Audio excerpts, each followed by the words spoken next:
Les escuché entrecortado, no sé si pueden repetirlo. Sí, doctora, le comentaba que voy a compartir yo las Ya. diapositivas de mi grupo. Es una diapositiva única, ¿verdad? Sí, doctora, es una sola del grupo. Muy bien, entonces empezamos 3 en punto.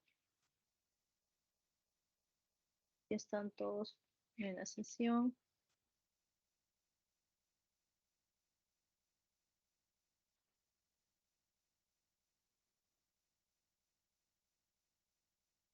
Muy bien, entonces ya he iniciado la grabación de la sesión. Vamos a descargar la asistencia que la vamos a hacer al final también.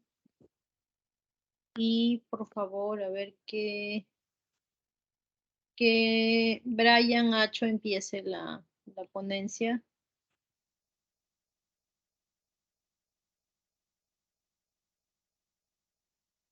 Sí, doctor. Buenos días. ¿Escucha?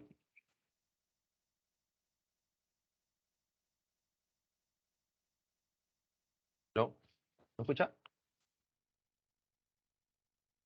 Sí se escucha, Brian. Ah, ya, ok.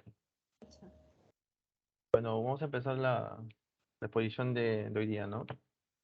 Buenas tardes, profesora, buenas tardes, compañeros. En este caso nos toca hablar sobre el seminario de investigación en terapéutica, ¿no? Siguiente, por favor.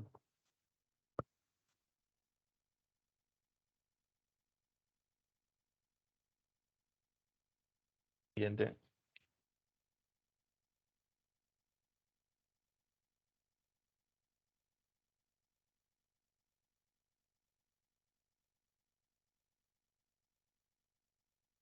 Lento. Bueno, siguiente, introducción. El nombre del artículo sería Revisión Sistemática de la Literatura, ¿no? Vamos a empezar con la introducción, ¿no? La revisión sistemática se considera uno de los mejores métodos para la obtención de información. En este caso se va a considerar de lo más alto del nivel dentro de la jerarquía de las evidencias, ¿no? Como se observa en la imagen, dentro de la pirámide es el primer lugar, ¿no? Los últimos lugares tenían estudios de casos y controles, estudios de cortes, entre otros, ¿no? Entonces, la revisión sistemática es el resumen del alto nivel de evidencia, ¿no? Entonces, para que uno diga que es sistemática, se debe tener dos parámetros, que va a ser, ¿no? Que la pregunta de investigación específica y la metodología explícita y exhaustiva de la revisión, ¿no? Todo esto se engloba en un protocolo predefinido y vamos a identificar también la literatura relevante y confiable, ¿no? Tendremos también características específicas para este tipo de revisión sistémica, que son para la guía de práctica clínica, pueden dar lugar a nuevas teorías, estas nuevas teorías dan nuevas direcciones de investigación, o también brindar datos suficientes de alta calidad para hacer luego un metaanálisis, ¿no? Siguiente, por favor.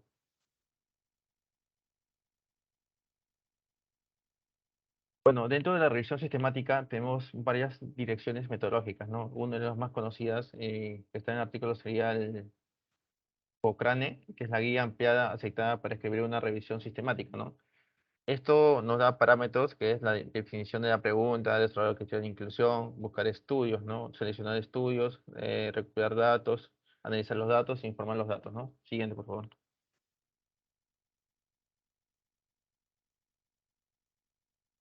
Dentro de lo que es la revisión sistemática, se va a mencionar a través de lo que van a ser sectores, ¿no? O secciones, digo. La primera sección son los sectores de pasos preparatorios. Esta primera instancia va a ser el desarrollo de la pregunta de investigación que se considera el paso más crítico. Ya sabemos en la pregunta que es pregunta picos, ¿no? Dentro de estos EP sería población o el problema. La pregunta sería qué población de pacientes o problema se estudiará, ¿no? La I, que es la intervención, la C, que es la comparación, la O, que es los resultados, la S, que es el diseño de estudio, ¿no? Siguiente, por favor.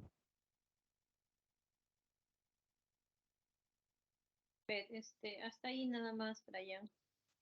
Yo que, Tu compañero Eduardo Albeniz. Ok, buenas tardes. ¿Se me escucha? Buenas tardes. ¿Se me escucha bien? Ok. Sí. Entonces, continuamos con esta primera parte del desarrollo de la pregunta de investigación.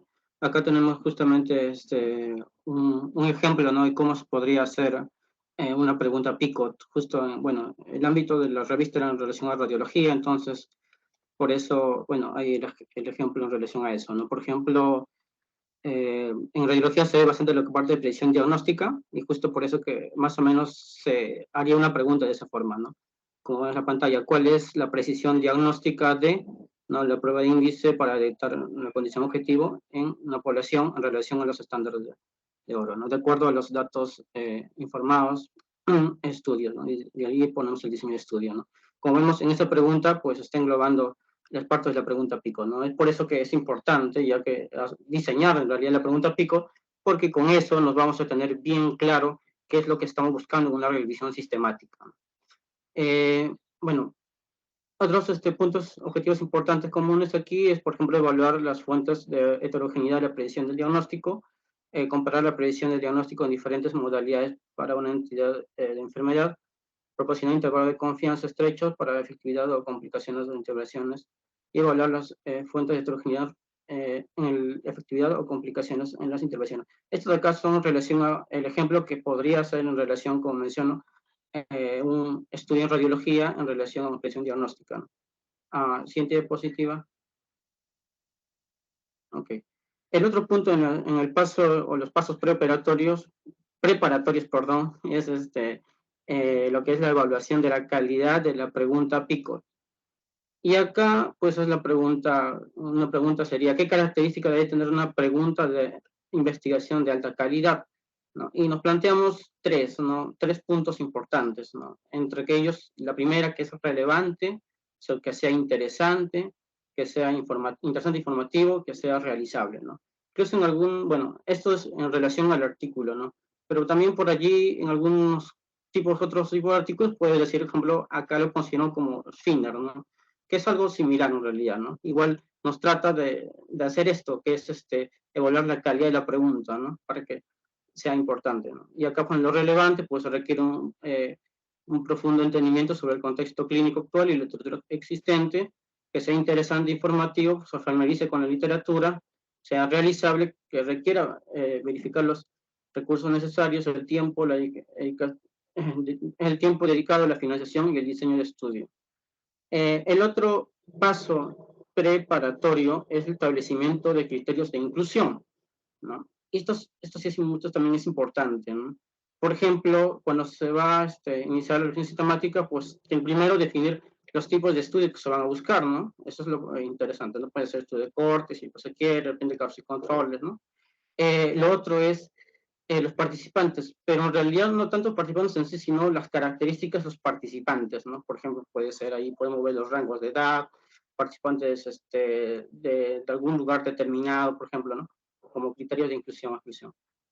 También las pruebas de índice, por ejemplo, con el artículo está en relación a lo que son, en relación a radiología, pues mencionaban las pruebas relacionadas a los métodos, ¿no? Para los métodos que van a evaluar como prueba de índice, ¿no? Mencionaba. ¿Cuál de ellos consideran, cuáles no? También tenemos otros criterios de inclusión, pues son las condiciones de objetivo, los estándares de referencia, ¿no? Siempre como un patrón de oro, ¿no? En base a qué tenerlo, ¿no? Es importantísimo la parte de establecimiento de criterios de inclusión. Siguiente diapositiva. Ok. Y ya con esos, digamos, tres ideas iniciales, pues ya podemos poder desarrollar un protocolo de estudio, ¿no? Que es importante, ¿no? Para iniciar una revisión sistemática, ¿no? Primero protocolo. Y acá, pues, vamos a asegurar que los pasos predefinidos se sigan metódicamente durante la revisión sistemática. Vamos a proporcionar una estrategia de gestión de estudio, facilitar la revisión y evitar la duplicación de estudios, por ejemplo, ¿no? Y acá importante es el protocolo de estudio en relación a que esto va a constar, por ejemplo, de las partes iniciales que son los antecedentes, los objetivos, los métodos, bueno, son las partes de estos, pero además es importante porque hacer un protocolo de estudio, estos se suelen, digamos, publicar, ¿no? O sea, poner a disposición, por ejemplo, en este caso, pues, Próspero, a nivel, como revisión sistemática, Y esto es importante porque gracias a esto ya no vamos a poder encontrar algún otro investigador que también esté buscando hacer un estudio similar al de nosotros, ¿no? Por lo tanto, se va a erradicar una duplicación innecesaria. Por eso es importante, ¿no? Es importante relacionar los protocolos de estudios también es en función a que más adelante de pronto algún otro investigador pues quiera y ve nuestro trabajo y quiere contrastar algunas cosas, pues debería, si sigue el protocolo que nosotros presentamos, debería llegar a resultados similares a los nuestros, ¿no? Por eso es importante también. Bien. Bueno, como mencionaba, después de desarrollar el protocolo de estudio, pues se va a hacer el registro de esta, ¿no? Se recomienda que sea en Próspero, ¿no? Siguiente diapositiva. Ok. Está bien. Yela. Gracias. Está bien. Que continúe Stephanie Arbieto. Sí, doctora, buenas tardes. Bien, en la sección 2 de la búsqueda bibliográfica, aquí nos mencionan 4 puntos a tomar en cuenta. El primero de ellos, que es el de la selección de base de datos. Aquí también sigue la realización de la búsqueda de estudio, la evaluación también de la calidad y amplitud de la búsqueda, estudios también de filtrado. En el primero de ellos, en la selección de base de datos, aquí después de completar los pasos preparatorios, del primer paso, para poder realizar la búsqueda, va a consistir básicamente en identificar, ¿no? Fuentes de datos para el proceso de la búsqueda, en el cual, si bien es cierto, en la actualidad la búsqueda se va a dar generalmente en línea o a veces en libros, se puede esquematizar con el tipo de diseño, el tipo de estudio, perdón, que vamos a querer buscar. Por ejemplo, si vamos a buscar estudios clínicos, las fuentes recomendables son PubMed, los que vemos ahí, ¿no? Los ejemplos, Cochrane, Library, Embas, ¿no? Si queremos buscar ensayos clínicos, tenemos al Clinical Trials, GOP y en la ICTRP de la OMS. PubMed y Embas son muy buenos para estudios biomédicos y servicios de salud. Y si queremos buscar guías de práctica, el Cochrane de revisiones sistemáticas y National Guidance Clearinghouse también podría ser útil. PubMed también y Education Resource Information Center son herramientas de ciencias de la salud.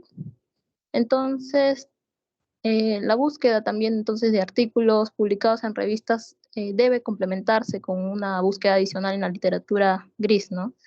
Que consiste entonces en resúmenes, actas de congresos y manuscritos que pueden no estar disponibles a través de bases de datos más utilizadas, ¿no? Y por ello, una de las fuentes relacionadas con la búsqueda de esta literatura gris es la que es publicada por la Biblioteca del Centro Médico Duke, y esta es la que se divide en 3 categorías, que es la de información reglamentaria, el registro de ensayo y los resúmenes y también conferencias. Teníamos también al siguiente punto, que era la realización de la búsqueda de estudios. Aquí se va a realizar una búsqueda exhaustiva y sistemática para poder identificar todos los estudios relacionados con la pregunta y pues aquí lo ideal es generar los términos de búsqueda adecuados, ¿no? Aquí es mediante el uso de operadores booleanos como el AND o oddsRadio, de acuerdo con lo que queremos buscar, ¿no? El punto 3 es la evaluación de la calidad y exhaustividad de la búsqueda. En este caso, si se realiza, ¿no?, una búsqueda por pares, y en este caso el revisor va a ser alguien que no participó en el proceso de revisión. Entonces, para poder realizar una verificación de la calidad de esta búsqueda, se usa el manual de PRESS 2015, que tiene pues estos criterios que vemos ahí en el esquema, ¿no? Que son el de, pues, por ejemplo, traducción de la pregunta de investigación, operadores booleanos y de proximidad, encabezamiento también de la materia, búsqueda de palabra de texto por medio de ortografía, sintaxis y números de línea, límites y filtros para poder evaluar la amplitud e idoneidad de los filtros o límites aplicados al mismo estudio. Y el cuarto puntito que estaba ahí era el de estudios de filtrado. En este caso, los estudios aquí deben evaluarse individualmente y filtrarse utilizando los criterios tanto de inclusión como exclusión. En primer lugar, se tienen que eliminar las entradas duplicadas del conjunto de datos y al menos 2 investigadores serán los que serán encargados de filtrar los estudios de forma independiente. Entonces, primero tendrán que verificar los títulos y los resúmenes del estudio, eliminando aquellos que resulten fuera de los criterios de inclusión y exclusión. En segundo lugar, vamos a evaluar el texto completo de los resultados resaltantes y al final ambos investigadores van a comparar sus resultados y van a posteriormente a resolver sus discrepancias en consenso. Siguiente diapositiva, por favor. Bien, tenemos también en la sección 3, en análisis, tenemos la extracción de datos, ¿no? Aquí, una vez pues finalizada la búsqueda bibliográfica, se podría entonces iniciar con la extracción de la data para poder tener una característica ya automática o al menos semiautomática, que precisamente es uno de los pasos más complicados y rigurosos, pero que se puede hacer, ¿no? Se deben entonces extraer las características de cada estudio, incluyendo el entorno, la presentación clínica, las pruebas índice y el estándar también de referencia utilizado, ¿no? Aquí la extracción de datos puede pues realizarse a partir de estudios publicados utilizando un algoritmo informático o un formulario de extracción de datos, y si es necesario los datos pueden obtenerse contactando directamente con los autores. Siguiente, por favor. Bien, en el caso Ahí está bien. de evaluación. Gracias. Continúe Mayra Chipana. Bueno, continuando con la exposición, bueno, tenemos que, se va a dar la evaluación del sesgo en los estudios incluidos. Bueno, aquí, las herramientas de evaluación de la calidad se van a utilizar, ¿para qué? Para poder evaluar, como dice el nombre, la calidad de estos estudios a través de los dominios y las fases.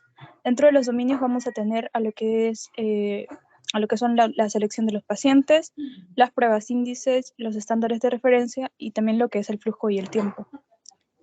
Y bueno, dentro de lo que son las fases, primero vamos a resumir la pregunta de revisión para poder adaptarla.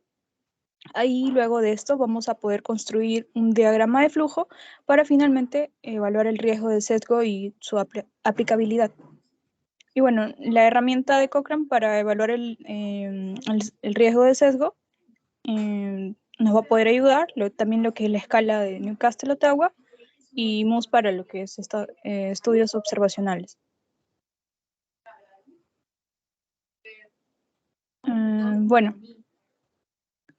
Dentro de lo que es el análisis de datos, tenemos que utilizar lo que son las técnicas de cálculo estadístico.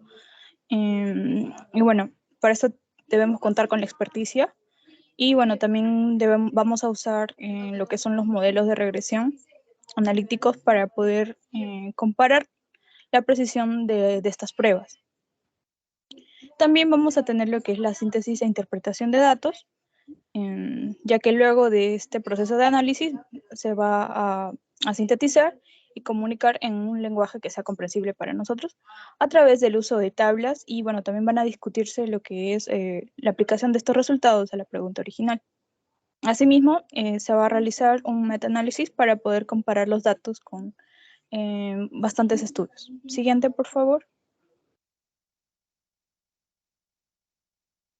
En cuanto ya al informe de resultados, nos vamos a guiar de las guías Prisma, la cual, es una lista de verificación y flujo diagrama. Estas nos van a ayudar a través de unas listas de verificaciones y guías de revisiones sistemáticas. Y esta va a constituir de 27 elementos, dentro de los cuales vamos a tener lo que es el título, el resumen, la introducción, los métodos, los resultados, la discusión y también lo que es financiamiento. Esta va a consistir de unas listas de verificaciones, también lo que es guías específicas y protocolos de revisiones sistemáticas. También van a describir lo que son la justificación, hipótesis, planificación y métodos en la revisión.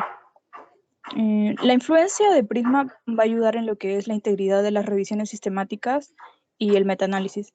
Y también se va a asociar a una mejor calidad del estudio. Siguiente. Hasta ahí Bueno, está bien. Continúe, Juliet, por favor.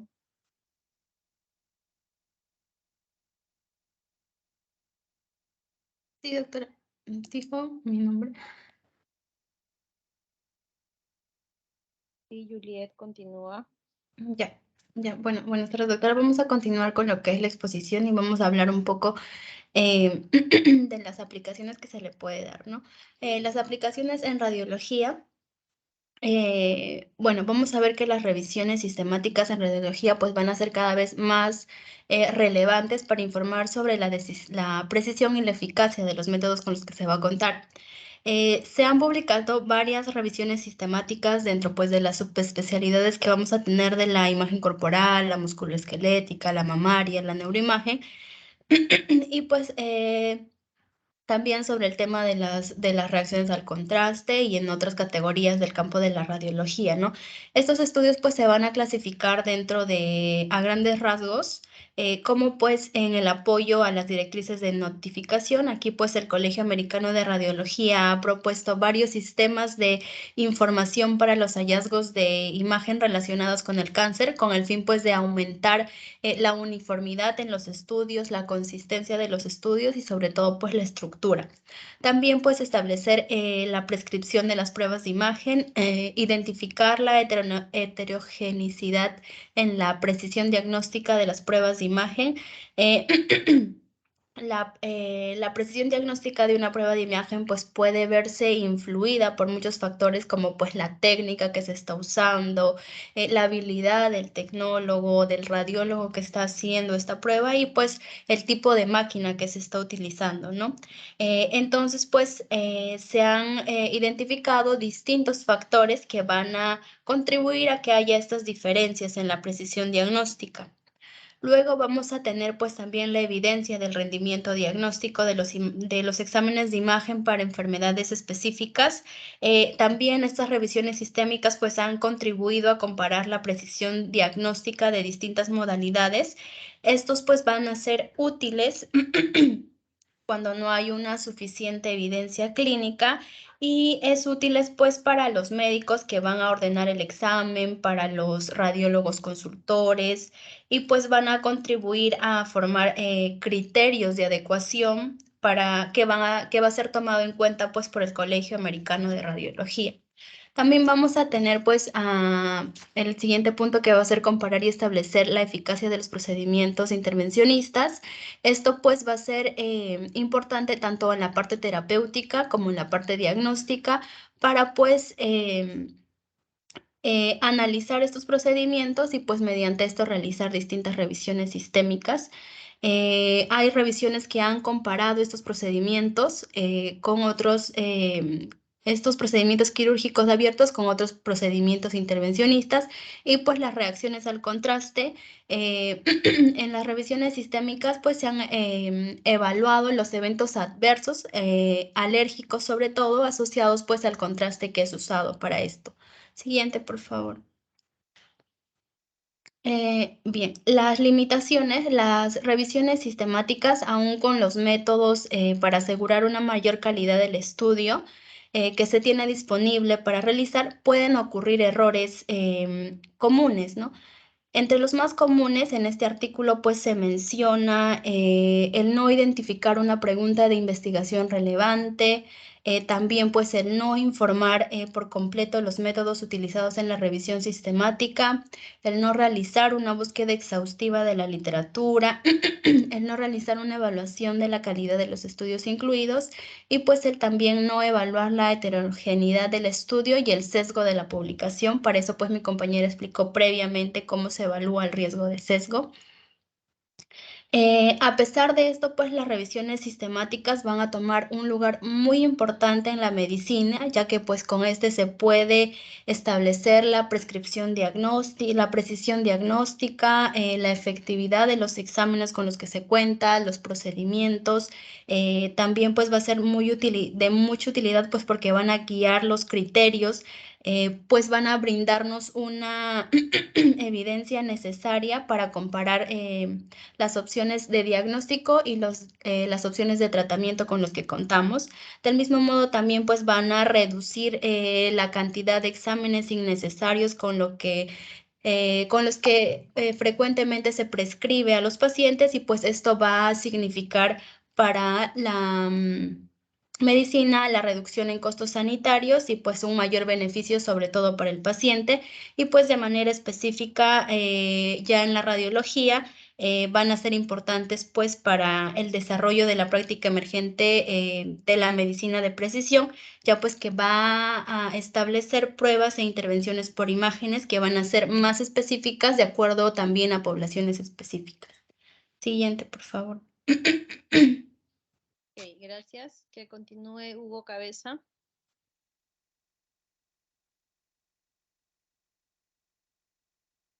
Doctora, buenas tardes. Siguiente, por favor. Con respecto al abordaje de la división de la literatura para propósitos académicos, una revisión bibliográfica sofisticada puede resultar en una disertación o tesis robusta al examinar el problema principal de un estudio académico, que nos va a llevar a lo que es anticipar hipótesis, métodos y resultados de investigación y mantener el interés de la audiencia en cómo la disertación o tesis nos va a proporcionar soluciones para las brechas actuales en un campo en particular. Ahora, desafortunadamente, hay poca orientación disponible sobre la elaboración de una revisión bibliográfica sofisticada, y escribir un capítulo no es un proceso lineal, ¿no? Este tipo de revisiones bibliográficas lo que va a hacer es traducir las habilidades de los estudiantes en la alfabetización informacional, ¿no? El dominio del lenguaje, en la escritura crítica. Los estudiantes de los programas de posgrado deben ser sistemáticamente capacitados en este tipo de habilidades. Por esto, este documento lo que nos va a llevar es a analizar los propósitos de la revisión bibliográfica sofisticada en disertaciones y tesis. Ahora, en segundo lugar, este documento considera 5 pasos para desarrollar una revisión: definir el tema principal, buscar en la literatura, analizar los resultados, escribir la reseña y reflexionar sobre la escritura.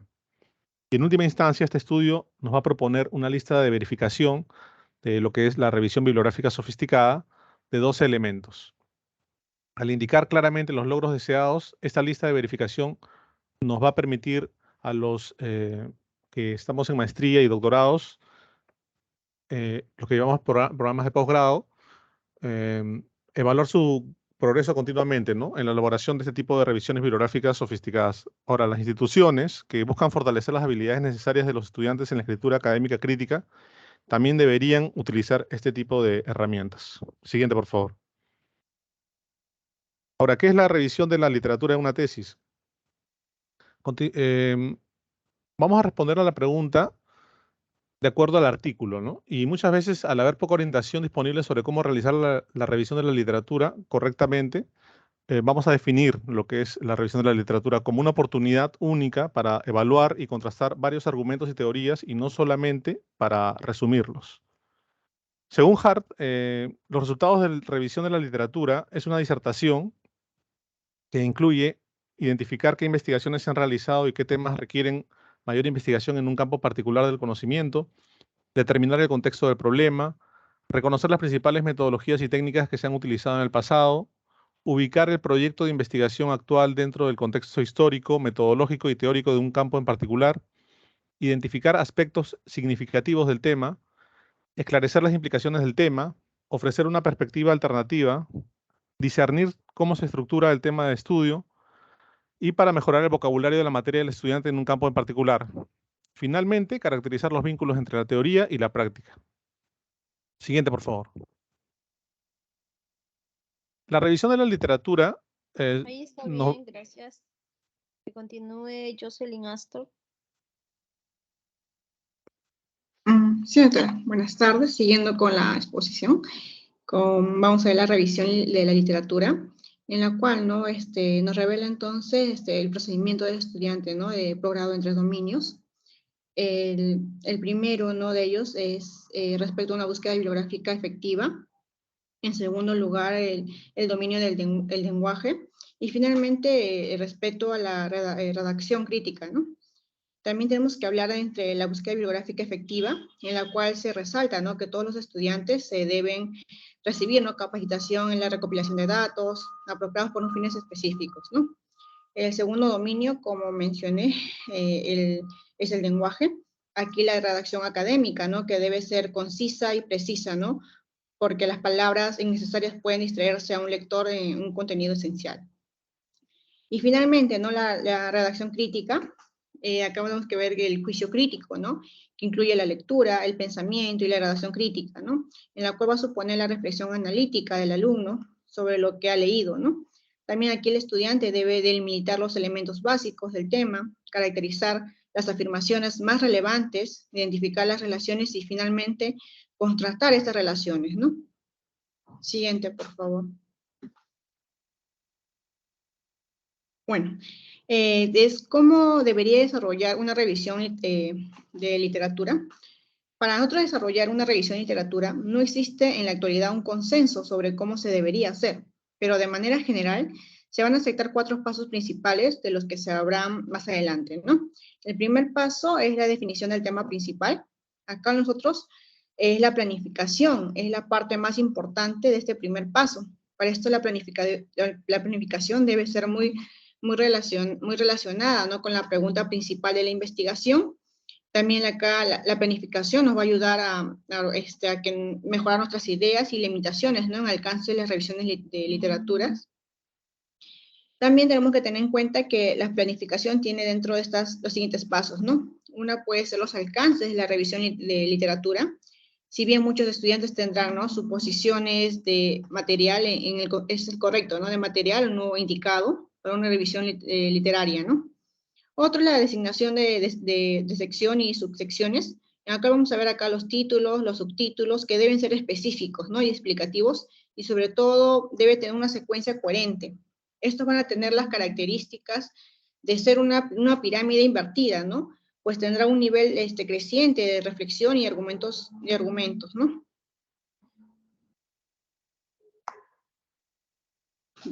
Otro es la identificación de las palabras claves. Acá más que nada es para la revisión de la literatura, ¿no?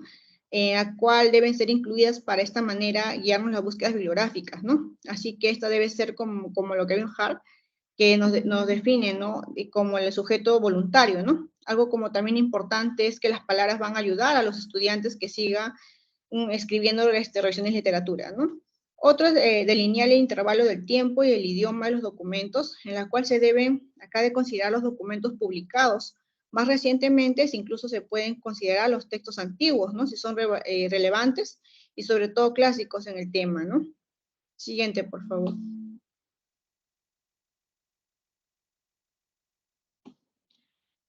El segundo paso vamos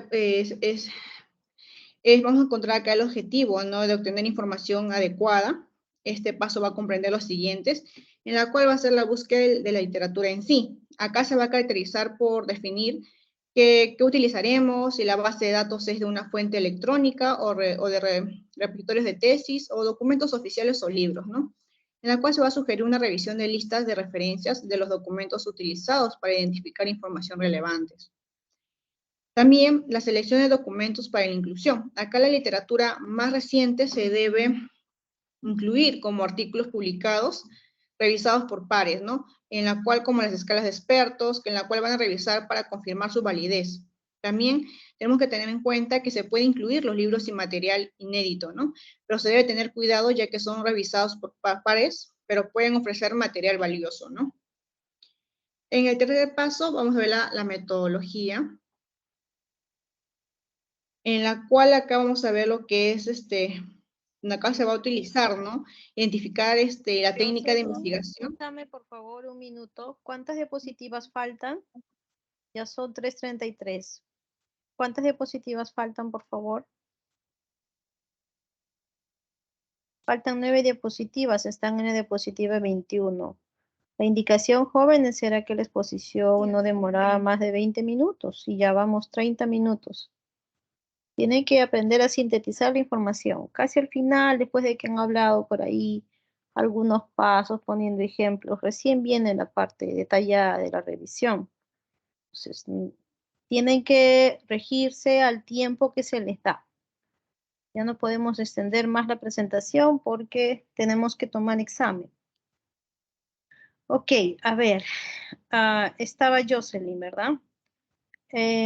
Lucero Vaca, de forma rápida, ¿qué podrías comentar del tercer paso? No me expongas, Lucero, dame un resumen o un comentario rápido. Sí, doctora. Bueno, el tercer paso está relacionado con el análisis de los resultados o la metodología en general. Aquí pues se iban a identificar principales metodologías, técnicas de investigación y de esta manera también en el artículo se van a discutir sus ventajas y desventajas, ¿no? Entonces, básicamente ello también se hablan o se consideran algunas estrategias para poder abordar las limitaciones que se presentan y bueno, también se habla de lo que son las ideas y teorías en el campo que están relacionadas con las metodologías, perdón, con las metodologías de investigación, ¿no? Bueno, acá también se menciona que la audiencia espera que el escritor analice y sintetice enfoques metodológicos dentro del campo que se está abordando y que los hallazgos deben explicarse de acuerdo con las fortalezas y limitaciones de los métodos de investigación que se han utilizado, ¿no? Bueno, eso básicamente se habla dentro del punto del paso 3, que es el análisis de los resultados. Bueno, también se habla de lo que es la lectura de documentos, ¿no? Y la toma de notas.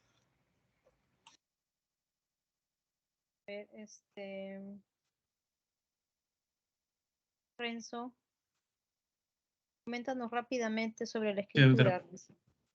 Bueno, en este cuarto paso de la escritura se van a considerar 4 componentes de importancia, ¿no? Cuáles están ahí definidos, ¿no? Como la sección de escritura, la técnica de escritura libre, los descansos que debe de haber, ¿no? Sea mental y de reflexión, y las metas que uno debe plantearse, ¿no? A corto y a largo plazo.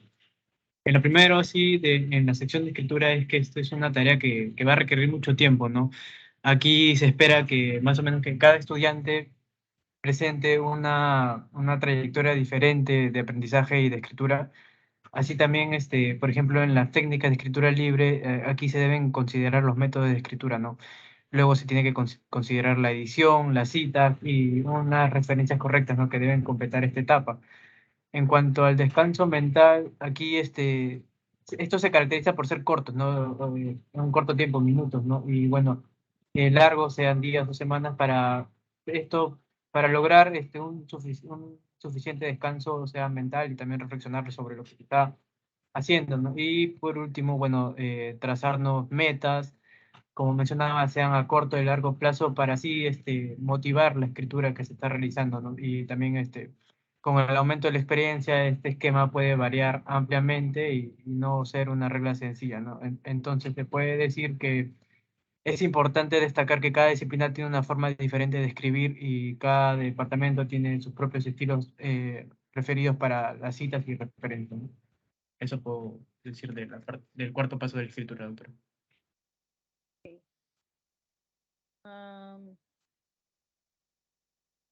Yomira Cuellar, último paso, por favor, el quinto paso.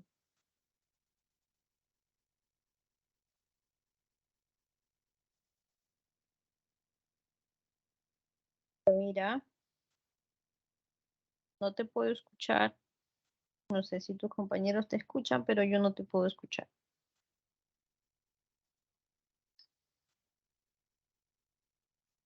¿Está presente la alumna Yomira? Doctora, ¿me escucha? Disculpe. Ahora sí. Ay, tenía problemas con mi micro, disculpe.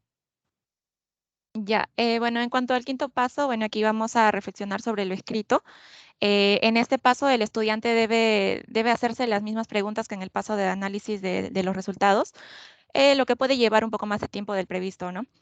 En es posible que no se noten ambigüedades, ideas repetidas y falta de coherencia cuando el estudiante está metido en la tarea de la escritura durante periodos prolongados, ¿no? Y aquí va a ser probable que todo el esfuerzo sea un trabajo en progreso y se van a producir refinamientos continuos en el material escrito una vez que haya comenzado el proceso de escritura, ¿no? Y bueno, estos 5 pasos para realizar una revisión de la literatura, una revisión de la literatura sólida para evitar para disertaciones o tesis, perdón. Los primeros 3 pasos se van a dividir en subsecciones. El cuarto paso va a sugerir estrategia de escritura y el quinto paso comprende algunas preguntas de señalización para practicar y evaluar la escritura, ¿no?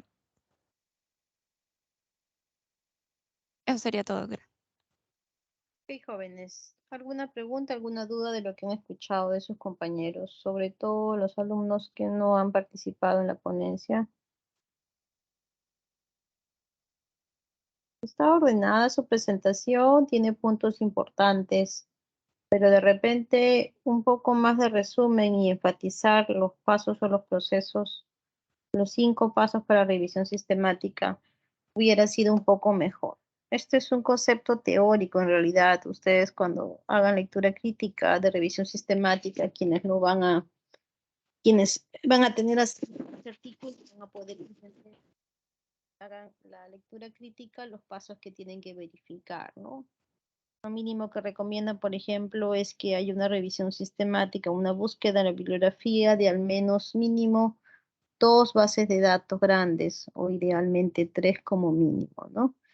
Entonces, si solamente, por ejemplo, encuentran una revisión sistemática donde ha hecho una revisión de una única base de datos, probablemente la información que encuentren no va a ser completa, ¿no?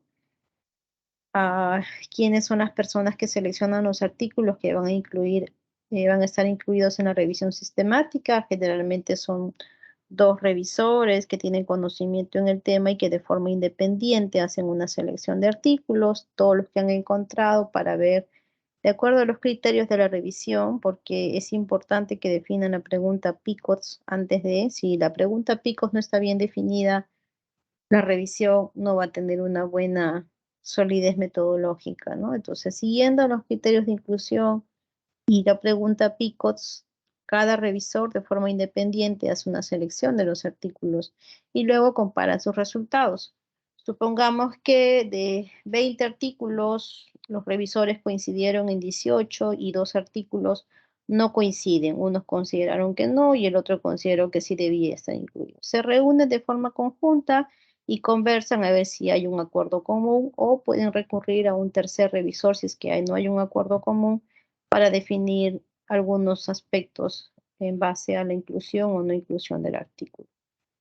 Todos los artículos que son incluidos en la revisión sistemática son artículos completos. La selección inicial se puede basar en el abstract, en el resumen, que es donde está generalmente la mayoría de la información que necesitamos para obtener la pregunta PICOTS, por eso es que solamente se utiliza en la parte inicial. Pero ya cuando el artículo, el estudio está incluido, necesitan leer el extenso de todo el trabajo para poder entender con mayor detalle los resultados. Siendo así, es posible que una vez teniendo todo el artículo completo, el artículo aún pueda ser excluido, porque cuando uno lee el artículo se da cuenta que no era lo que supuestamente los investigadores mencionaban que se estaba haciendo, ¿no? Por eso es importante siempre leer los artículos completos. Ok, y finalmente, cuando tienen información completa, datos similares, población similar, outcomes similares, se hace como un pool o un resumen de todos los datos estadísticos de cada uno de esos estudios, si es que el diseño lo permite, y se saca un análisis estadístico puntual o global. Por ejemplo, podría ser mortalidad en pacientes con hipertensión arterial y diabetes en stroke, ¿no? Entonces, de varios estudios, artículos, se saca y se puede decir la mortalidad global, de acuerdo a cada uno de los estudios, fue tanto, ¿no?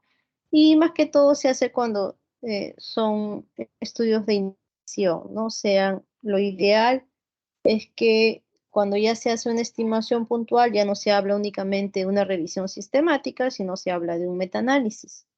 La revisión sistemática es el conjunto, la elaboración de toda la evidencia científica que se hace con una metodología rigurosa. No es cualquier resumen, no es que yo ahorita en toda la bibliografía selecciono 5 artículos y me pongo a resumirlos y hacer como un resumen de los 5. Eso no es una revisión sistemática. Ya ustedes más o menos han dibujado, han presentado cuáles son los pasos que se tienen que seguir. Y cuando la información, la calidad de los datos, el diseño y la población es similar y lo permite, se hace la estimación puntual estadística y eso ya corresponde a un metaanálisis. Entonces, el nivel más alto de evidencia es el metaanálisis. Lo que está debajo del metaanálisis es la revisión sistemática. ¿Un metaanálisis es una revisión sistemática? Sí. No toda revisión sistemática termina en metaanálisis. Ojo, porque un metaanálisis requiere datos estadísticos de población que se parezcan entre sí, que sean homogéneas y que sea del mismo enfoque que se está hablando. Si yo tengo un estudio que me habla, por ejemplo, del uso del fármaco, de un fármaco para disminuir mortalidad en una enfermedad X, y tengo un estudio B que habla de la enfermedad, que puede ser cualquier enfermedad, pero no está probando un fármaco, sino está probando de repente un método de rehabilitación, no los puedo comparar. No puedo hacer una estimación puntual porque tengo que comparar o tengo que juntar poblaciones con intervención similar, con comparador similar y con outcomes similares. Cuando eso es posible, entonces se llega al metaanálisis, que es la estimación puntual. Cuando no es posible, únicamente se llega a la revisión sistemática. Por eso es que el metaanálisis corresponde al más alto nivel de evidencia. Ok, entonces vamos a asignarles la evaluación. Sí, dime. Doctora, en el artículo mencionan el hecho de tener un proyecto permite tener quizás un poquito más de, o sea, tener un poco más claro lo que se va a desarrollar. ¿Este proyecto siempre tendría que pasar por comité de ética? Claro, los proyectos pasan por comité de ética. Por supuesto, cualquier proyecto o trabajo de investigación deben pasar por comité de ética. Independientemente si es que no voy a trabajar con, o sea, no voy a trabajar con, digamos, la Directamente con población en sí. personas, claro, no tiene nada que ver. La revisión del proyecto o básicamente la aprobación del comité de ética, no porque sea ética significa que sea directamente trato con los pacientes, sino es manejo de confidencialidad, cómo vas a obtener los datos, cómo vas a proceder al análisis, porque el comité de ética no solamente revisa la parte ética del trabajo, sino revisa la parte metodológica, el nivel o el interés de la pregunta de investigación, si es relevante o no es relevante. Tiene nombre de comité de ética, pero en realidad involucra todos los aspectos del protocolo. Está bien, doctora, gracias. Les acabo de enviar el chat, el link del examen. Ábranlo, por favor.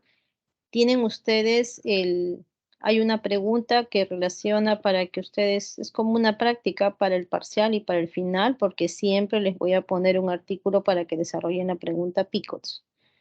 Eso ya lo deben saber. Siempre, siempre en las evaluaciones va a venir para que ustedes desarrollen la pregunta PICOS y esto es como un adelanto, un ensayo del parcial y del final. Tienen ustedes en la carpeta, porque lo vimos en la clase del día martes, el artículo del estudio Match. Descárguenlo y cuando tengan la pregunta, lleguen a la pregunta, lo pueden desarrollar.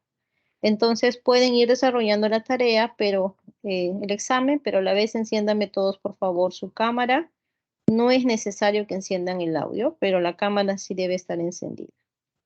Entonces, avancen con su tarea, son 3:48. La tarea, el examen acaba a las 4 en punto. Enciendan todos su cámara, por favor.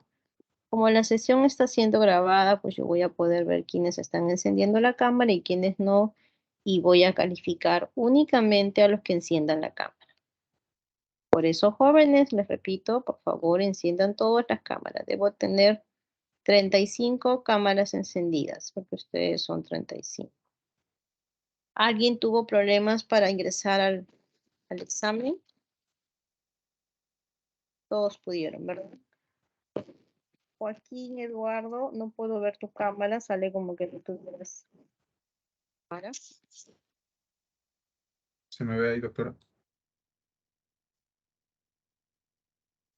Ujú. Sí.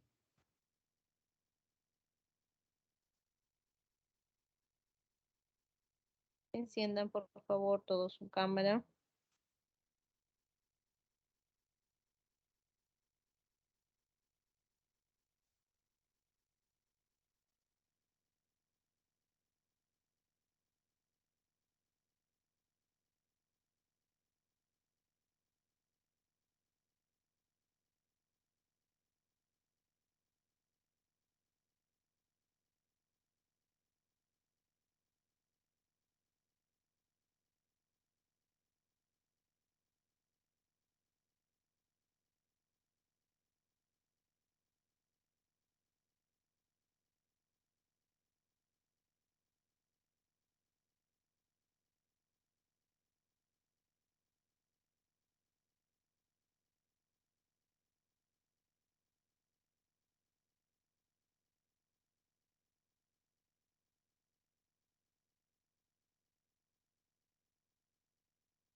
Si ya enviaron, no se pueden retirar, por favor. Esperen que sean las 4.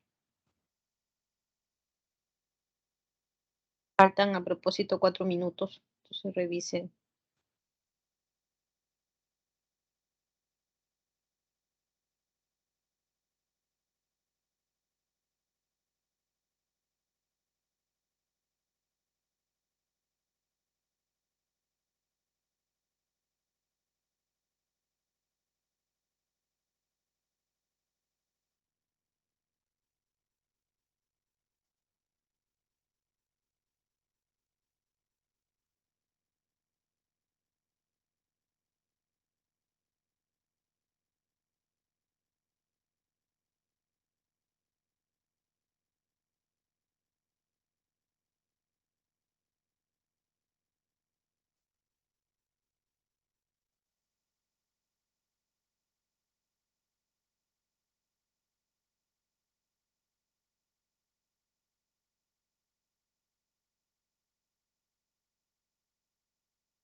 Ok, faltan 2 minutos. Por favor, jóvenes, ya envíen su examen.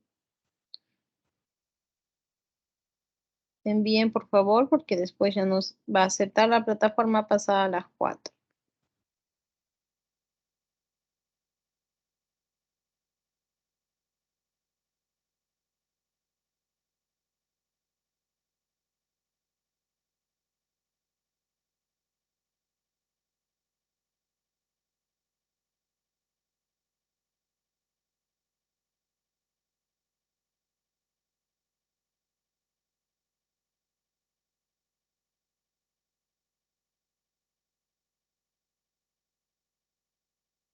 Ok, chicos, un minuto.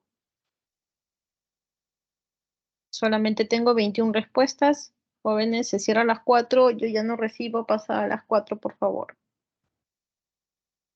Envíen, por favor, de una vez.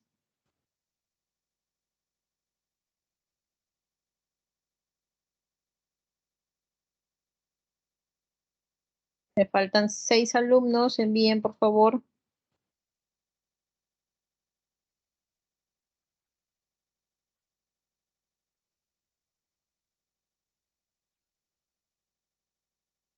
Envíen su examen. Ok, muy bien. Entonces ya he recibido justo las 35 respuestas. Muy bien, jóvenes. Conmigo nos estamos viendo para el examen parcial, que va a ser presencial de acuerdo a la fecha del sílabus. Así que los que están fuera de Lima vayan viendo la fecha y vayan programando